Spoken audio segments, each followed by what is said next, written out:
de vuelta en edición nocturna y seguimos hablando de política. La situación sigue candente, sigue la tensión, a veces viene como hoy una especie de paréntesis, una situación quizá de una tregua, pero muy provisional, una calma tensa, una tensa calma, como decimos en el argot periodístico, para analizar la situación, para seguir analizando la situación política actual. Tenemos como invitado al presidente de la Asociación de Cronistas Políticos de la República Dominicana, el periodista Abel Guzmán Ten. Ha estado antes aquí, ya Abel, tú estás acostumbrado a ya este somos programa. habitués, somos del staff prácticamente. Ya tú eres de aquí. Vamos a comenzar con, hay demasiadas cosas que analizar, pero vamos a comenzar con lo más inmediato. Lo que pasó ayer y lo que no pasó ayer. Ayer se esperaba, bueno, estaba convocada una marcha del expresidente Leonel Fernández frente al Congreso, eso se dio, y se esperaba, aunque no había sido anunciado, el primer paso hacia la reforma constitucional en el Senado, es decir, la convocatoria. Esto, segundo, no se dio. ¿Qué habrá ocurrido ahí? Bueno, creo que primó la prudencia del presidente de la República, no quiso provocar ahí, es lo que entendemos, una tragedia, los ánimos caldeados. El presidente Leonel Fernández llevó gran cantidad de personas, no era de extrañarse porque un hombre que ha ganado 3 elecciones y con un equipo de campaña que sabe luchar abajo y arriba, pues era de esperarse de que llevara una gran cantidad de personas, aunque la lluvia le haya mermado, ¿verdad? Quizás una mayor cantidad que tenían pensado, ¿no? Eso es lo bueno de la lluvia en momentos como ese. Sí, si la actividad se dio buena, tú dices que fue a pesar de la lluvia, y si se dio mala fue por culpa de la lluvia. Así es. El presidente Fernández sabe, y lo ha dicho varias veces, inclusive hoy lo dijo, saliendo de la clínica donde visitó a un diputado, Mancebo, que tuvo parece un problema vascular.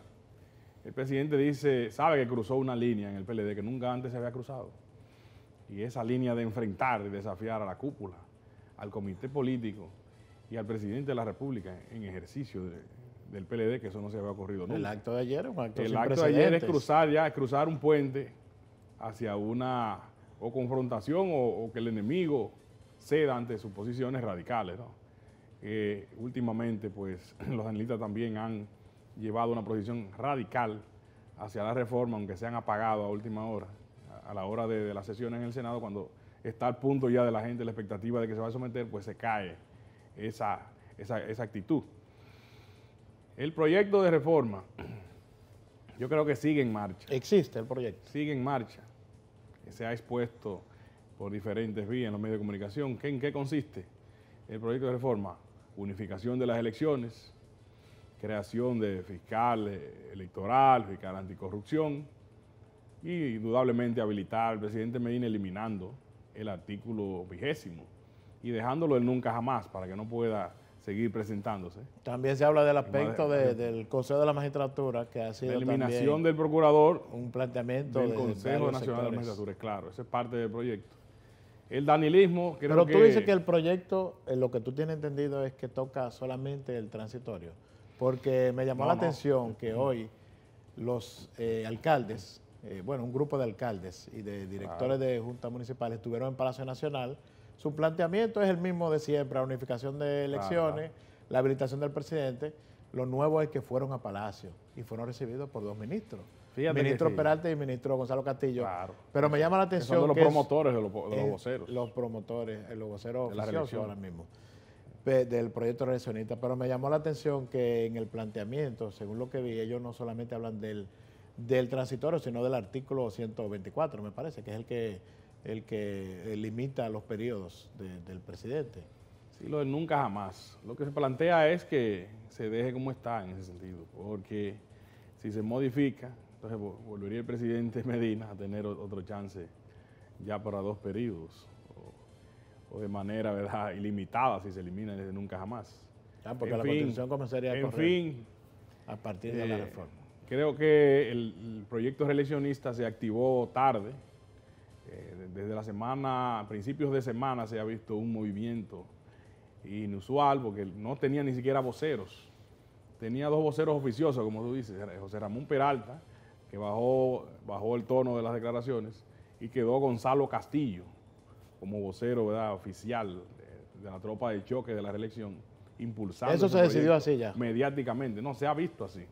Ahora, a partir de esta semana, tomó un nuevo auge. Después del golpe de Pompeo, la semana pasada, en el fin de semana como que se reactivaron los ánimos y ya estaba listo. Estaba todo el escenario listo para presentarla el miércoles, ayer. Es lo que uno se ha orejado y se ha informado. Y esa actividad del presidente fue que parece que todo indica que la tumbó por prudencia del mismo presidente de la República, evitar un incidente ahí con un presidente del partido, enfrentándose a los dos presidentes del Senado y de la Cámara de Diputados, que son del comité político. ¿Qué va a pasar con el comité político? Hay un inmovilismo, hay una parálisis institucional del PLD. Solo está operando la comisión electoral, que ha inscrito a dirigentes, aspirantes a precandidatos a diferentes puestos, precandidatos a diferentes puestos, y está en un proceso de preselección. Se está haciendo las impugnaciones. La depuración, ¿verdad? Es el único órgano del PLD que está trabajando, todo está paralizado. El comité político se reunió el 17 de junio, solo conoció la reserva y eliminó la inscripción de la cuota para las precandidaturas. Le tocaba el primer lunes de julio. Le tocaba ahora, no se mencionó. Ni se tiene la fecha todavía. Parece que sigue supeditado a superar este trance, esa reunión del comité político, que hay que recordar que el 30 de julio es la fecha límite que tiene dentro del calendario electoral del PLD para depurar e inscribir todas las precandidaturas ya, la depuración final, de cara al 22 de agosto, que es cuando la Junta recibe la lista de los precandidatos. Pero esa fecha tope del 30 de julio no incluye a los precandidatos presidenciales. Incluye los precandidatos. Se debe convocar a más tardar, como meta interna también, al comité central, cuanto antes. Que es quien designa a los precandidatos. El comité central elige a los precandidatos presidenciales del PLD. ¿Cómo? Cuando se reúne el comité central, más de 600 miembros, unos 630 miembros me parece. De ahí tú tienes que sacar mínimo el 33% de los votos del comité central para tú ser precandidato presidencial. Un mínimo del 33%. Si no pasaste ese sedazo, no eres precandidato presidencial. ¿Qué se ha estado haciendo en los últimos años?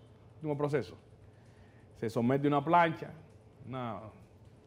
preseleccionada y se vota por todos los precandidatos. Sí, que no ocurrió en el 2015 porque Danilo Medina fue liberado de ese proceso y fue a unanimidad por un acuerdo también de en los últimos años, como el PLD está más abierto, lo que hace es que los selecciona en bloque. En bloque, en plancha, sí.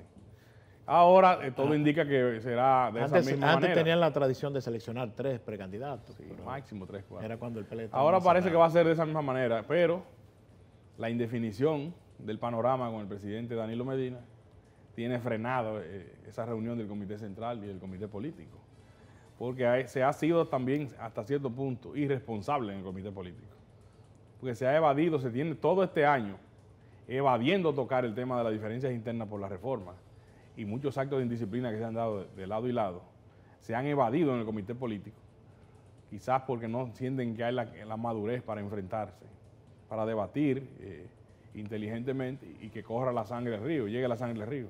Se ha evadido y se ha postergado, y eso ha provocado, creo que lo que ha abonado el problema de la crisis del PLD, que hoy la vicepresidenta Margarita Cedeño de Fernández hace un llamado de alerta. Dice, no sigamos alimentando el odio, la confrontación en el partido, y fomentemos la distensión. Que había estado ella de bajo perfil. Entre ambos líderes.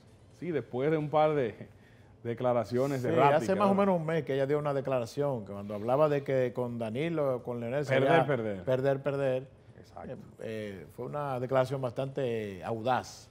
Pero la culpa de lo que está pasando en el PLD la tiene el liderazgo del PLD y el comité político.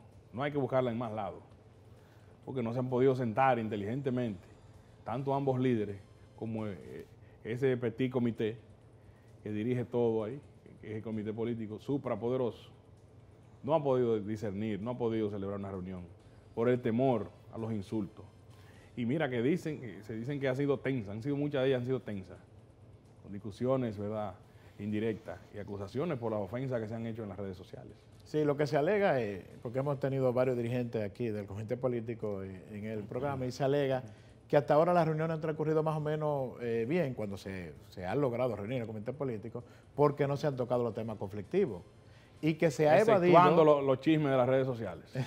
Y que se ha evadido el tema de la reelección y de la posible reforma constitucional, precisamente para no provocar una división en el seno del comité político. Fíjate dónde va eso. Pero en la práctica se ha dado. Fíjate, ahora virtualmente está dividido el PLD. Luego de esa provocación, de esa concentración de masas del presidente del partido y un discurso enardecido, desafiando al comité político, hay que decirlo. No, la autoridad no la tienen ustedes, la autoridad la tiene el pueblo, o sea, hacia afuera, no dentro del partido. Hay que ver cuándo entonces se podrá recordar ese partido. Lo que ocurrió la semana pasada, la rueda de prensa de los 22 miembros del CP del lunes, también. Y luego la rueda de prensa al día siguiente de los miembros del comité político que sigue a Leonel Fernández el martes. O sea, ahí quedó evidenciada por todas partes. Una división de la cúpula. O sea, estos son los de Danilo, estos son los de Leonel. Danilo, una amplia mayoría, que precisamente ayer comentaba que esa minoría que tiene el expresidente Leonel Fernández, muy evidente, dentro del PLD, ha intentado compensarla, y creo que lo ha logrado con éxito, recurriendo a otros sectores de la sociedad, y ha logrado aglutinar una serie de grupos políticos de la sociedad con ese discurso común en contra de la reelección presidencial. Cuando regresemos vamos a ver esa parte de cómo el expresidente Leonel Fernández ha trazado una estrategia en contra de la reelección y el apoyo que ha logrado en diferentes sectores de la sociedad.